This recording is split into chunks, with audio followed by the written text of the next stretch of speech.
അഖില miss ആണ്. അപ്പൊ നമ്മുടെ എക്സാം ടൈം ആയി, ബേസിക് സയൻസ് ആണ് ഇനി ഉള്ളത്. അപ്പൊ അതിനകത്തുള്ള ഇമ്പോർട്ടന്റ് ആയിട്ടുള്ള A-ഗ്രേഡ് ഉറപ്പിക്കാൻ പറ്റുന്ന കുറെ ക്വസ്റ്റ്യൻസ് ആണ് ഇന്ന് നമ്മൾ ഡിസ്കസ് ചെയ്യാൻ പോകുന്നത്. മക്കൾ സ്കിപ്പ് ചെയ്യാതെ കാണുക ആൻഡ് ഫ്രണ്ട്സിന് ഷെയർ ചെയ്യാനും മറക്കരുത്. ആദ്യത്തെ ക്വസ്റ്റ്യൻ നോക്കാം നമുക്ക്. The functions of water in plants are given below, fill in the blanks. അല്ലെ, സസ്യങ്ങളില് ജലം നിർവഹിക്കുന്ന ധർമ്മങ്ങളാണ് താഴെ കൊടുത്തത്. അപ്പൊ വിട്ട ഭാഗം നമ്മൾ പൂരിപ്പിക്കണം. അപ്പൊ നിങ്ങൾ നോക്കിയേ, ഇവിടെ ദാ സെന്ററിലായിട്ട് കൊടുത്തേക്കുന്നുണ്ട് functions of water in plants. അല്ലെ, സസ്യങ്ങളില് ജലം നിർവഹിക്കുന്ന ധർമ്മങ്ങൾ. അവിടെ ഒരെണ്ണം നിങ്ങൾ നോക്കിയാൽ കാണാൻ പറ്റും നിങ്ങൾക്ക്. ഒരെണ്ണം ഓൾറെഡി ക്വസ്റ്റ്യനിൽ തന്നിട്ടുണ്ട്. ഫോട്ടോസിന്തസിസ് അഥവാ പ്രകാശ സംശ്ലേഷണമാണ്. നമുക്ക് എല്ലാവർക്കും അറിയാവുന്ന ഒരു ഉത്തരായിരുന്നു അതെന്ന് പറയുന്നത്. അല്ലെ, അപ്പൊ അത് കൂടാതെ രണ്ടെണ്ണം കൂടെ എന്റെ കുഞ്ഞുങ്ങളെ എന്ത് ചെയ്യണം, ഈ ഒരു ക്വസ്റ്റ്യന്റെ ആൻസർ ആയിട്ട് എഴുതി കൊടുക്കണം. അപ്പൊ കൃത്യമായിട്ട് വിത്ത് പിക്ചർ അല്ലെ നമ്മൾ പഠിച്ചിട്ടുണ്ടായിരുന്നു. ഇപ്പൊ ഒരു ട്രീ അല്ലെങ്കിൽ ഒരു പ്ലാന്റ് നമ്മൾ നോക്കുന്ന സമയത്ത് അതിൽ ഫോട്ടോസിന്തസിസ് നമുക്കറിയാം, പ്രകാശ സംശ്ലേഷണം, സ്വന്തമായിട്ട് ആഹാരം പാകം ചെയ്യുന്നുണ്ട്, അവിടെ വാട്ടർ ആവശ്യമുണ്ട്. അല്ലെ, അതുപോലെ നിങ്ങൾക്ക് കണക്ട് ചെയ്ത് പറയാൻ പറ്റുന്ന കാര്യമാണ് ഈ ഉണ്ടായിട്ടുള്ള ഫുഡിന്റെ ട്രാൻസ്പോർട്ടേഷൻ എന്ന് പറയുന്നത്. To transport food from leaves to other part of plant. അല്ലെ, മലയാളത്തിലും മിസ് വെച്ചിട്ടുണ്ട്. ആഹാരം എന്ത് ചെയ്യണം, ഇലകളിൽ നിന്ന് സസ്യത്തിന്റെ മറ്റു ഭാഗങ്ങളിലേക്ക് എത്തിക്കണം. അതൊരു ഫംഗ്ഷൻ ആയിട്ട് നമുക്ക് എഴുതി കൊടുക്കാം. ഇനി അതല്ലാന്നുണ്ടെങ്കിൽ നമുക്കറിയാം റൂട്ട് എന്ത് ചെയ്യുന്നുണ്ട്, മിനറൽസ്, ലവണങ്ങളെയൊക്കെ മണ്ണിൽ നിന്ന് അബ്സോർബ് ചെയ്യുന്നില്ലേ.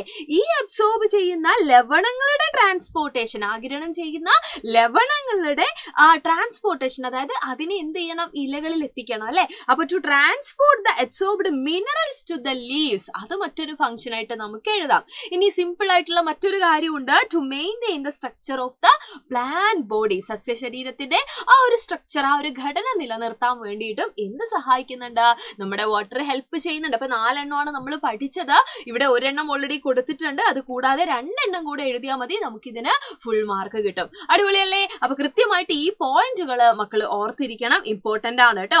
ഇനി വേറൊരു ക്വസ്റ്റ്യൻ ശ്രദ്ധിക്കുക നിങ്ങൾ. Some information of water. അല്ലെ, വാട്ടർ ടെസ്റ്റിന്റെ അകത്തുനിന്ന് കിട്ടിയിട്ടുള്ള കുറച്ച് ഇൻഫർമേഷൻ ആണ് ഇവിടെ ടേബിളിൽ കൊടുത്തിട്ടുള്ളത്. ഇതിൽ നമ്മളെ ചോദ്യം എന്താണെന്നറിയോ, can this water be used for drinking, explain the reason എന്നാണ്. ഈ ഒരു ടേബിൾ നിങ്ങൾ ശ്രദ്ധിക്കാം. ഏതോ ഒരു നമ്മളെ വീട്ടിലെയോ അല്ലെങ്കിൽ നമ്മുടെ അറിയുന്ന എവിടെയെങ്കിലും ഉള്ള ഒരു കുറച്ച് വെള്ളം നമ്മൾ ടെസ്റ്റ് ചെയ്തേക്കാണ്. അപ്പൊ ടെസ്റ്റ് ചെയ്ത സമയത്ത് നോക്കിയാൽ നിങ്ങൾ കളർ ഒന്നും ഇല്ല, വെള്ളത്തിന് എന്തുണ്ടായിരുന്നില്ല, കളർ ഒന്നും ഉണ്ടായിരുന്നില്ല. പക്ഷെ ഓർഡർ, അല്ലെ, മണവും ഉണ്ട്, അതുപോലെ തന്നെ ബാക്ടീരിയയുടെ പ്രസൻസും ഉണ്ട്. ഇങ്ങനെയുള്ള വെള്ളം നമുക്ക് ഉപയോഗിക്കാൻ പറ്റുമോ? നമുക്ക് ഓഫ് കോഴ്സ് അറിയാവുന്ന കാര്യമാണ്, നമ്മളത് യൂസ് ചെയ്യാൻ പാടില്ല. കാര്യം ഇതിനകത്ത് നിങ്ങൾ ആലോചിക്കുക, അതിന് സ്മെല്ലുണ്ട്, അത് മാത്രമല്ല ബാക്ടീരിയയുടെ പ്രസൻസും ഉണ്ട്. So that may cos diseases. അല്ലെ, രോഗങ്ങൾ ഉണ്ടാക്കാം എന്നുള്ള ഒരു കാര്യം നമ്മൾ പഠിച്ചില്ലേ, നമ്മുടെ സെക്കൻഡ് ചാപ്റ്ററും കൂടെ ലിങ്ക് ചെയ്തിട്ടുള്ള ഒരു ക്വസ്റ്റ്യൻ ആണിത്. ഒരിക്കലും നമുക്ക് എന്ത് ചെയ്യാൻ പറ്റില്ല, ഇങ്ങനെ ഒരു വാട്ടർ നമുക്ക് കുടിക്കാൻ പറ്റില്ല. കാര്യം അത് കുടിച്ചു കഴിഞ്ഞു കഴിഞ്ഞാൽ നമുക്ക് എന്തുണ്ടാവാനുള്ള ചാൻസ് ഉണ്ടടാ, കണ്ടാമിനേറ്റഡ് ആണത്. സോ അണുക്കളൊക്കെ ഉള്ളതാണ്.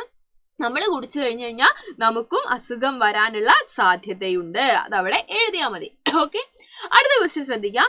Find and write the correct statement from the following. താഴെ തന്നിരിക്കുന്നവയിൽ നിന്ന് ശരിയായ പ്രസ്താവന. സ്റ്റേറ്റ്മെന്റ് ക്വസ്റ്റ്യൻസ് ഷുവർ ആണ് മക്കളെ നമ്മുടെ എക്സാമിന്. കാര്യം ഈ മുൻ വർഷങ്ങളിലൊക്കെ വന്നിട്ടുള്ളത് ആ ഒരു ടൈപ്പ് ഓഫ് ക്വസ്റ്റ്യൻ ആണ്. അപ്പൊ ഇത് വായിച്ചാൽ നിങ്ങൾക്ക് മനസ്സിലാവും, നമ്മുടെ മനുഷ്യ ശരീരത്തില്, അല്ലെ, നമ്മുടെ ഹ്യൂമൻ ബോഡിയിൽ കുറെ അവയവങ്ങളില്ലേ, അവിടെയൊക്കെ പലതരത്തിലല്ലേ, നമുക്കറിയാം ഓരോ അവയവത്തിനും ഇത്ര പെർസെന്റേജ് ഒക്കെ വെള്ളം വേണമെന്നൊക്കെ നമ്മൾ മനസ്സിലാക്കി വെച്ചിട്ടുണ്ടായിരുന്നു ഈ ഒരു പിക്ചറിലൂടെ. അപ്പൊ ഇത് റിലേറ്റ് ചെയ്തിട്ടുള്ള ചോദ്യമാണിത്. ഇതിനകത്ത് ഏറ്റവും കൂടുതൽ വെള്ളം ഉള്ളത് എവിടെയാണെന്ന് നോക്കുക. വാട്ടർ പ്രസൻസ് അല്ലെങ്കിൽ ജലത്തിന്റെ സാന്നിധ്യം, അല്ലെ, ഏറ്റവും കൂടുതൽ വേണ്ടത് എവിടെയാണ്?